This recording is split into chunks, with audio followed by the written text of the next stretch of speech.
ஓம் ஸ்ரீ கல்கி அகத்தீசாய நமோ நமக. 108 தின ஆத்ம காயத்ரி சாதனாவினை மேற்கொள்ளும் அன்பு சீடர்களுக்கு ஸ்ரீ கைலாயநாதர் வழங்கிய அருளுரை. ஓம் ஸ்ரீ கைலாயநாதரே போற்றி போற்றி. கருணையின் இருப்பிடமான கைலாயநாதரின் பேரருள் எங்கும் பரவட்டும். பரம ஆற்றல்களின் இருப்பிடமே கைலாயமாகும். இவ்வண்டத்தில் உள்ளவை யாவுமே மானுட தேகமாகிய பிண்டத்தினில் உண்டு.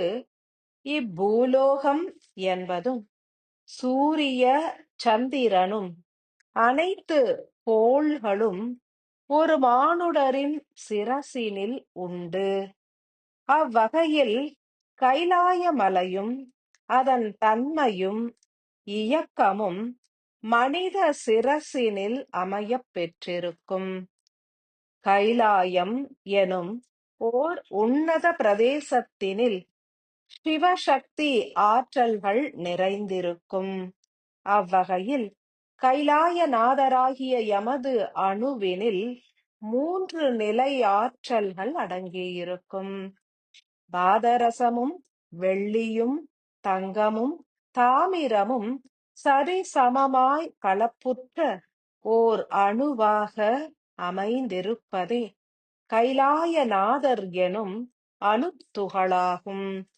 எனினும் அவ்வணுவிற்குள் ஒரு துளி தூய பாதரசமும் ஒரு துளி தூய தங்கமும் தனித்து நிலைத்து இயங்கிடும். கைலாயத்திற்குள் வசிக்கும் சிவனாகவும் சக்தியாகவும் அவை காட்சி அளிக்கும். ஏன் கைலாயநாதர் எனும் ஓர் அணுவிற்குள் இருவேறு தனித்த மாறுபட்ட அணுக்கள் பொருந்தியே செயல்புரிகின்றன எனில், இவை இரண்டும் காந்தம் மற்றும் வெப்ப சக்தியினை குறித்திடும். மேலும் ஆன்மா மற்றும் உயிரின் தன்மையினையும் ஏற்றிடும். ஸ்ரீ கைலாயநாதர் என்பது ஆன்மாவினையே குறிக்கின்றது. எனினும் கைலாயநாத துகளில் இருவேறு தன்மைகள் அமைந்திருக்கும். ஸ்ரீ கைலாயநாதர் ஈசத்துகள் என்பது விண்ணுலகிலும் தனித்து நிலைத்து செயல்புரியும். மானுட ஆன்மாவினிலும் கலப்புற்று ஓர் தனித்த துகளாய் நிலைத்து இயங்கிடும். பூமியினில் தோன்றியுள்ள கைலாய மலை என்பதும் கைலாயநாதர் எனும் அணுவினால் உருவாக்கப்பட்டதாகும். ஈசனின் ஆற்றல்களை உள் ஏற்றிருக்கும் கைலாயநாத துகள் என்பது இப்பிரபஞ்சத்தில் பல்வேறு பகுதிகளில் பரவியே நிலைத்துள்ளது. புறத்தினிலும் அகத்தினிலும் ஒத்த செயலினையே ஏற்றிடும்.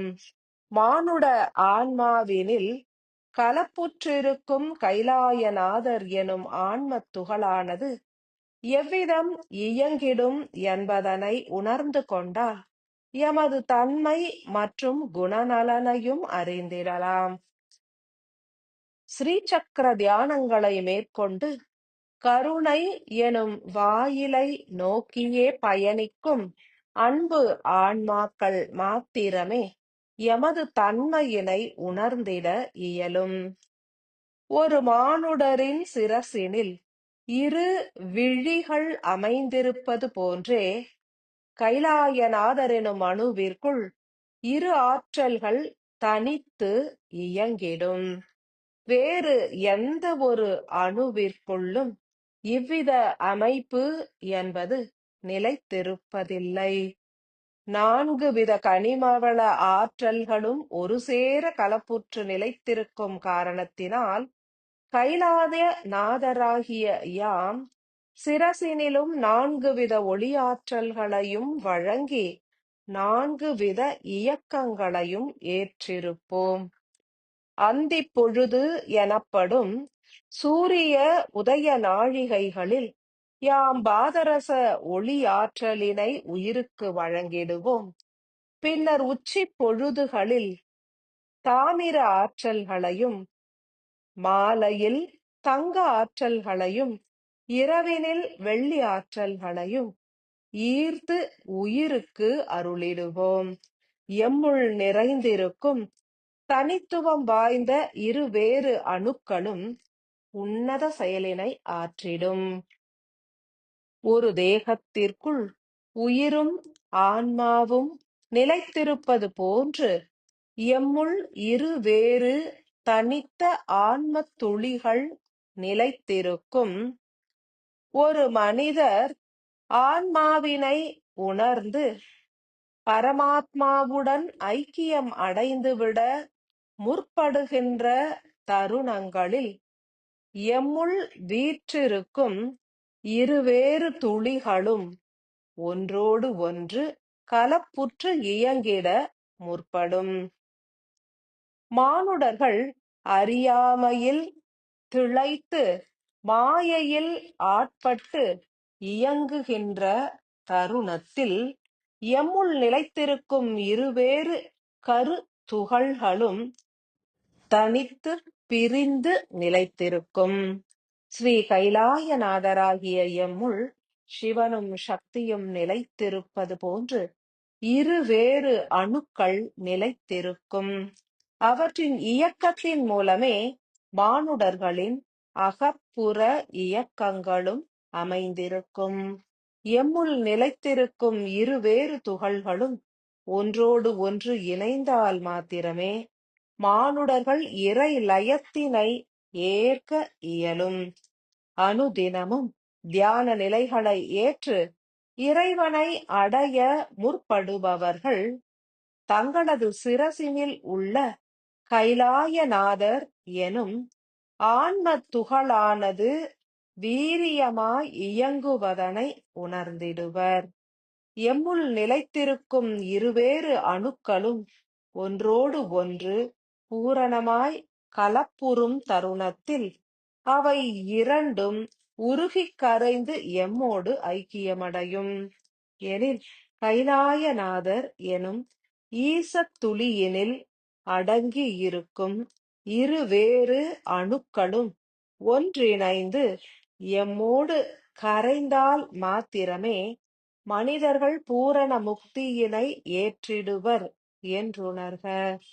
இத்தருணத்தில் யாம் ஆற்றும் செயலினையும் அறிந்திடுக.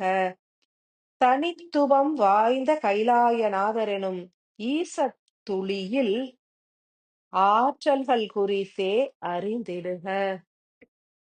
ஒவ்வொரு மனிதருக்கும் கைலாயநாதர் எனும் ஈசத் துளியானது ஞான அணுவாக சிரசினிலேயே வீற்றிருந்து செயல்புரியும். சிறைபடவும் விடுபடவும் இயலாத யாம் ஓர் ஞான அணுவாய் வீற்றிருந்து செயலாற்றுவோம். மானுடர்கள் இறுதி பிறவியினை ஏற்கும் தருணத்தில் எம்முள் அமைந்திருக்கும் சிவசக்தி ஆற்றல்களான இருவேறு அணுக்களும் ஒன்றினை நோக்கி மற்றொன்று பயணிக்கத் துவங்கும். ஒன்றோடு ஒன்று கலப்புறும் வண்ணம் நெருங்கியே நிலைத்து செயல்புரியும் என்றுமே உணரக்கடவது. எத்தருணத்தில் அவை இரண்டும் ஒன்றிணைகின்றதோ அத்தருணத்தில் அம்மானுட ஆன்மா முக்தியினை எய்திவிடும். சத்தியயுக வித்துக்களாக மலர்ந்து கருணை வாயிலினை திறவு கொள்ள முற்படும் ஆன்மாக்களுக்கு யாம் எவ்விதம் இயங்கிடுவோம் என்றறிக. உங்களுடைய உயிர் அணுவானது பல்வேறு பணிகளை நிறைவேற்ற வேண்டிய நிலைதனில் வீற்றிருப்பினும் யாம் எம்முள் நிலைத்திருக்கும் துகள்களை இணைப்பதன் மூலமே உங்களுடைய உயிரினை ஒடுக்கியே செயல் புரிவோம். இத்தருணம் முதல் ஞான அணுவாக வீற்றிருக்கும் யாம் எம்முள் நிலைத்திருக்கும் இருவேறு அணுக்களையும் உருகிக் கரைந்து ஒன்றென கலப்புறும் வண்ணம் செயலாற்றிடுவோம். ஞான அணுவாகவே வீற்றிருக்கும் யாம் கரைந்திட முற்படாது எம்முள் நிலைத்திருக்கும் சிவ சக்தி ஆற்றல்களாகிய இருவேறு அணுக்களையும் கரைத்தே செயல்பட முற்படுவோம். தேவியரின் ஒடுக்கம் நிகழ்கின்ற காரணத்தினால் உருவாகும் வெப்ப சக்தியின் துணை கொண்டே இச்செயலினை யாம் ஏற்றிடுவோம். இதன் மூலம் உங்களுடைய உயிரும் ஆன்மாவும் ஒன்று கலப்பதனை உணர்ந்திடலாம். இருவேறு நதிகள் சங்கமிப்பது போன்று உங்களுடைய உயிரும் ஆன்மாவும் நுண்ணிய ஆற்றல்களாக உருமாறி ஒன்றோடு ஒன்று கலப்புறும். புறத்தினில் பெரும் மாற்றங்கள் உருவாகிடாது எனினும் அகத்தினில் ஆழமான செயல்கள் நடைபெறும். ஸ்ரீ கைலாயநாதரை பணிந்து போற்றுகின்ற தருணங்களிலெல்லாம் உயிரும் ஆன்மாவும் சங்கமித்த நிலையினை உணர்ந்திடலாம். இத்தருணம் முதல் ஓர் குளிர்ந்த ஜோதியும் ஓர் அக்னி ஜோதியும் மெல்ல மெல்ல ஒன்றோடு ஒன்று கலப்புறுவதனை அகமார்க்கத்தினில் உணருங்கள். சிவசக்தி கலப்பு எனப்படும் ஆன்மாவும் உயிரும் கலப்புறுகின்ற தன்மையினையும் உணர்ந்திடலாம்.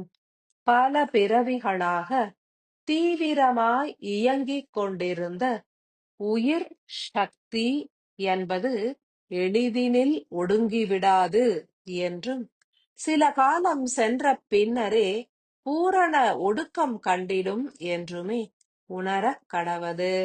சதுர் யுகங்களாய் இயங்கிக் கொண்டிருக்கும் தேவியர்கள் யாவரும் இத்தருணத்தில் ஒடுக்கம் கண்டாலும் சில காலம் சென்ற பின்னரே ஆன்மாவின் விரிந்த இயக்கத்தினை உணர இயலும். கைலாயநாதராகிய யமை போற்றி துதிக்கின்ற தருணங்களிலெல்லாம் சூரியனும் சந்திரனும் ஒன்றோடு ஒன்று கலப்புற்று கரைவதனை உணர்ந்தே தியானிக்க வேண்டும். வலது விழியின் உள் மையத்தில் உள்ள சூரிய ஒளியாற்றலும் இடது விழியின் உட்புறம் அமைந்த சந்திரனின் ஒளியாற்றலும் ஒன்றோடு ஒன்று இணைந்து பீனியல் சுரபி எனும் உயிர்க்கூட்டினில் கரைவதனை உணர்ந்திடலாம். தியானங்களை மேற்கொள்பவர்கள் தங்களது இரு விழிகளையும் ஊடுருவி உட்சென்று முக்கோண வடிவின் உச்சத்தில் அமர்ந்துள்ள உயிர் கூடு கரைவதனையும் உணர்ந்து ஏற்க வேண்டும். கைலாயநாதராகிய யாம் ஓர் உருகிய அணு என்றும் எம்முள் நிலைத்திருக்கும் சிவசக்தி ஆற்றல்களே இத்தருணத்தில் ஒடுங்கி கரைய முற்படுகின்றது என்றும் தீர்க்கமாய் உணரக்கடவது. ஆழ்நிலை தியானங்களின் மூலம் எமது தன்மையினையும் இயக்கத்தினையும் தீர்க்கமாய் உணர்ந்திடலாம். ஸ்ரீ கைலாயநாதரின் பரிபூரண ஆசிகள்.